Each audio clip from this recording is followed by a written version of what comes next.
Hey guys, this is Ed Probelski over at greatgermanshepherds.com, www.greatgermanshepherds.com. I just wanted to share something with you about pedigrees. And, you know, a great pedigree, the reason you want a great pedigree is you want to be able to at least have a dog that you can train and you can have the ability to train, to do whatever you want, and is intelligent enough that you can train it to be a good dog, have good temperament. Anyways, I just wanted to share some stuff with you about the pedigree that goes into my puppies. Number one is my male. It's Makota vom Goldenhouse. Makota vom Goldenhouse.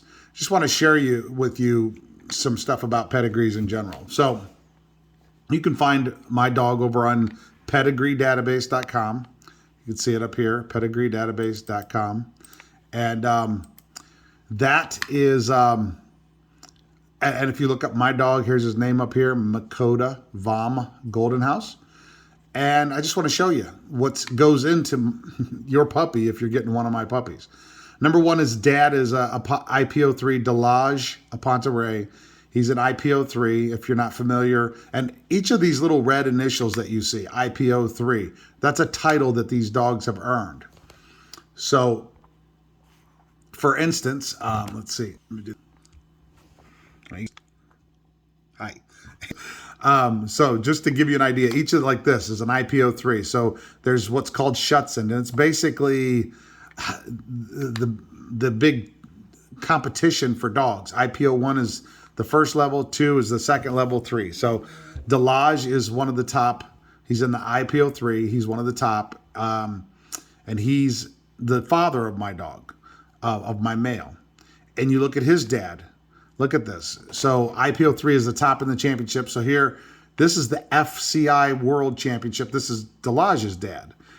And again, this is the genetics going into your puppy. He's FCI World Champ. FCI is kind of like, it's just another thing besides AKC or Schutzund and all that. But FCI, he's the World Champ. He's also the World Universal Seeger. In other words, he's the world champion, the top dog in the world in 2013. That's Grandpa. He's a working champ. He's 3 times WUSV. That means he's a 3 times competitor. He's a champion competitor of the world. The champion of the world. That's in your dog if you're getting one of our puppies. That's Chris Spadlazov. And he's a working champion. Working line. My dogs are working line. That means they have a square back, like you can see right here. The square back. They don't have a sloping back. They're designed to work and do stuff. So these dogs are not designed to be a house cat that lays around. And you can see Chris Spad's dad, again, genetics matter. Genetics matter. Also IPO3, SVK, Slovakian working champion. He was also a 2-time world competitor. And he was a universal in 2011. Another IPO1, that's the lowest one. That's a mom over here. Another IPO1, that's another mom. Seems to me that the males do better in the competitions. Again, each one of these, and you can see like this one. Look at all these. This is a title. This is a title, and so on and so on. Go down here. Tracking UK. This one here is a UKC is kind of like an alternative to AKC, but you can see this is again. This is on the mom's side of my male. He's got a tracking certification, a UKC champion. Schutzund 3, that's like, so now it's IPO, IGP, or Schutzund. Those are kind of like the, the NBA. It's the top dogs, the top competitors, the number 3. This one's a number 2. That's a mom again.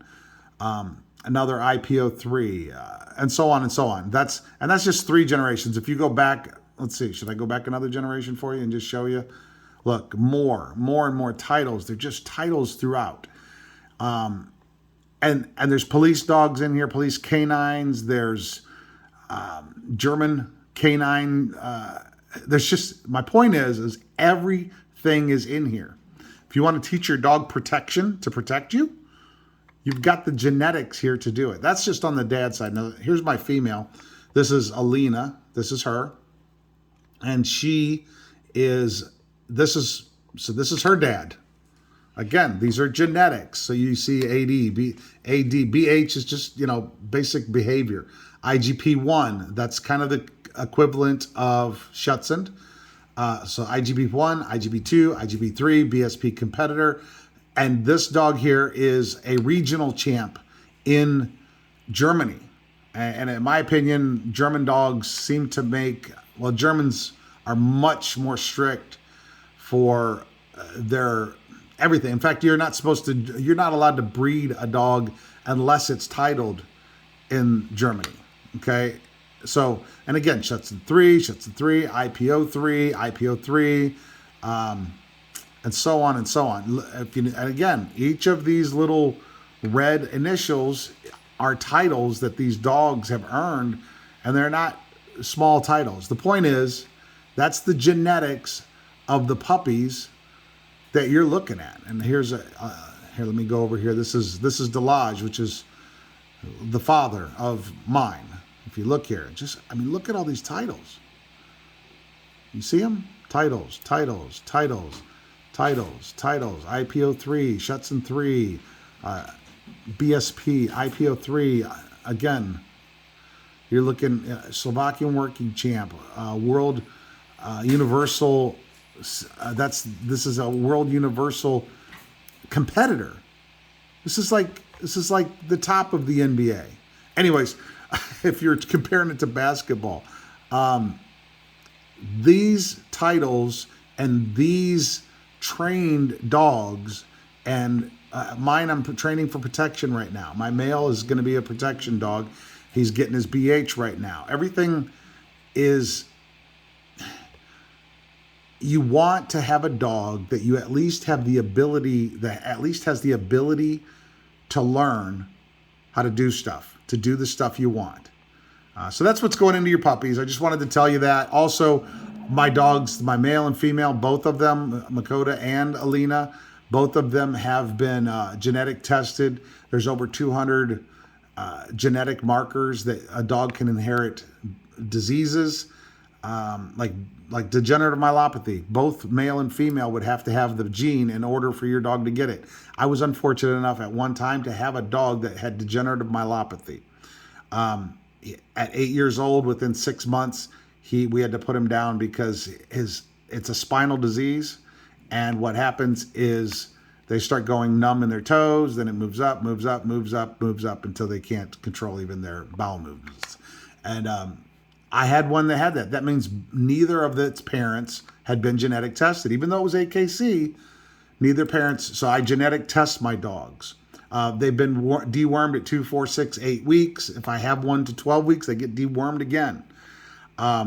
I don't let my dogs, by law, some states are 7 weeks, some states are 8 weeks. Ours is 8 weeks here. I don't even start advertising my dogs until they're 9 weeks old. Why? Because I want to make sure they get their 6-week vaccination and their 9-week-old booster. If I happen to have dogs at 12 weeks, they've gotten both boosters, and they can get a third booster, fourth shot. But I do all that. Why? Well, here, I've had a dog early on, one of my first dogs that I owned myself, he got parvo. And parvo is a crappy disease too. I literally had to, just to keep that dog alive, had to feed that dog with a syringe for 2 weeks, about between 10 days and 2 weeks, just to keep it alive. And the dog was never the same after that. It lost all its commands and all that. And why? That was because of not having vaccinations against parvo. Because I didn't know. I was a new dog owner at the time. Even though we had them as kids, I don't think my parents ever got shots. Maybe their first shots, and that was it. No boosters, none of that stuff. But so I was naive, didn't know, had a dog, lost to parvo. That's why I do things right. I go beyond, over, and above. If you're getting a dog from me, expect to have at least the first vaccination, the first booster on top of that, been dewormed at least 4 times, genetic tested, everything. That's what I put into my dogs because I care about my dogs, and I also screen my people that are going to buy a dog. I don't mess around with that either. There's people I tell no because I just don't feel like they're an appropriate fit for our family here. I want good dog owners for great dogs, period. I care about where my dogs go. And if you're still talking to me, still watching this video, you probably already know that because I've already spoken to you. Anyways, that's the kind of stuff that's going into these dogs, and into my dogs. And I don't mess around. Everything I try to do, my facility here, I mean, I bleach it 2-3 times a day to make sure there's no bacteria, nothing that can affect my dogs or my household. And it's just, I'm very, very particular, but it pays dividends for your dog, for your puppy, because it's getting all this right in its genetics, right in its breeding, and I do that for you. So let me see if I can flip this, and maybe it'll flip or not. Let's see. That's the kind of deal you're getting with a dog with me. I don't have anything in my dogs that can go wrong. I've done all the testing, all the deworming, everything that needs done for you to get a great dog with a great temperament that will have an on-off switch. If you want to train it to do protection, you also need to train it to, when you say stop eating that bad guy, that it stops. Or if it senses danger and is protecting you, you got to be able to tell that dog no, and it stops. If you don't have that, if you don't have the intelligence and the temperament and this kind of stuff that you're seeing in here, if you don't have that kind of stuff, then you have a dog that may not have a good temperament. Or you may get a dog that has allergies to everything. I've had dogs with that too. I mean, until I started breeding, had dogs with allergies that cost me money every month.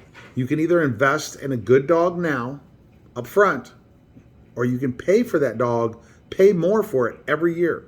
So, a dog with allergies, you got to buy special dog food that costs, 50% to 100% more than your regular dog food. You have to get allergy medicine. You have to, all kinds of stuff. Degenerative myelopathy. Think about that. Losing a dog at 8 years old instead of 13, 14, 15 years old like a good dog should live. All because of not good breeders. Anyways, that's what I do. That's what you're getting with my dogs. I thank you for your time, for watching, and just giving you a little bit of information. And one last thing on AKC. AKC is great too. But AKC is, all that is you knowing who your parents are. That's it. Anybody can get an AKC and not have, they have to know who the parents were, and the parents, etc. But that doesn't mean they have any titles in their name, any temperament, bred for anything that makes them a better dog. And so AKC is great because you can trace stuff then, but you could have dogs that have absolutely no skills, temperament, anything. You have no idea what you're getting other than, oh, I know my relatives. It's like my dad, he's 100% Polish, but that doesn't mean he has great breeding. Or you can be 100% whatever nationality and know your parents' parents. Well, that's what AKC does, but a pedigree will tell you a lot more. And so I just want to share that with you. This is Ed Probelski over at www.greatgermanshepherds.com. Feel free to contact me and ask me about the dogs. If you're looking for a puppy, I've got a great batch on the ground right now. 2 of them are sold. A third one's supposed to go this week, and we will see. If you're interested, get on it quick. My dogs aren't cheap, but they're not expensive because I'm a new breeder. As I get more dogs out there, my price will be going up because my dogs are worth $3,000 to $4,000 a puppy, and I'm more like half of that right now just because I'm getting my name out there. But once people start seeing the quality of dogs that I'm putting out there and these pedigrees and these titles and all the stuff that my dogs can do, once people start seeing that, prices are going up. And once, I get my name out there. But being the new breeder, that's why my prices are a little bit lower right now. But like I said, I've got easily probably $15,000 into my breeding dogs, just in the parents. So anyways, again, www.greatgermanshepherds.com. I'm doing a great job on breeding for you.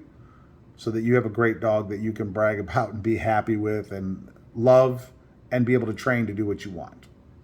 So with that, I'm going to sign off. Didn't mean to bore you if I went too long, but thanks for listening. Have a great day. God bless. Bye for now.